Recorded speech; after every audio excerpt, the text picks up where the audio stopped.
Corona वबा और lockdown के दौरान सबसे ज्यादा अगर कोई मुतासिर हुआ तो वो था इमाम और मौज़िन का तबका। बराए नाम मुशाहरे पर खिदमात अंजाम देने वाले आइमा व मौज़िनीन के लिए घर का खर्च, किराया और दीगर अखराजात की तकमील दुश्वार गुजार हो चुकी है। ऐसे में आइमा व मौज़िनीन के लिए वक्फ अराजी पर इमाम मौज़िन कॉलोनी कायम की जाए, इस तरह का मुतालबा संघर्ष अल्पसंख्यक कामगार संगठन की जानिब से वज़ीर आला उद्धव ठाकरे से किया गया है।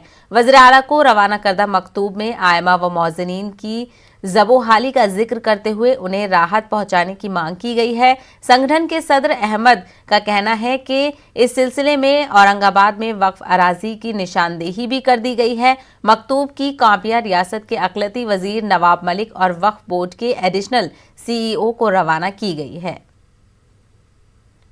कि वज़ीर आला महाराष्ट्र मुख्यमंत्री से हमने 19 तारीख को एक डिमांड की है कि औरंगाबाद में वक्फ जो लैंड है, वक्फ जायदाद पे इमाम और मौज़िन कॉलोनी कायम की जाए। औरंगाबाद में बहुत सारी जगह हैं, जिसमें से मैंने 2 जगहों का जिक्र किया है जो कि अभी किसी पे उसका कब्ज़ा नहीं है और वो पूरी तरह से वक्फ के तहवील में, जिसमें सर्वे नंबर 235 पंचक की और एक है गट नंबर 66/1, 2 और 3 मांड की। उलमाए कराम है और मौज़िनीन है जो बड़ी मुश्किलों से, बड़े हालात से, परेशानियों से जो है तो अपना गुज़र बसर करते हैं और अहमद जलील साहब ने जो कदम उठाया वो यकीनन काबिल तारीफ़ है और वज़ीर आला साहब को इस पर जो है तो गौर और फ़िक्र करना चाहिए।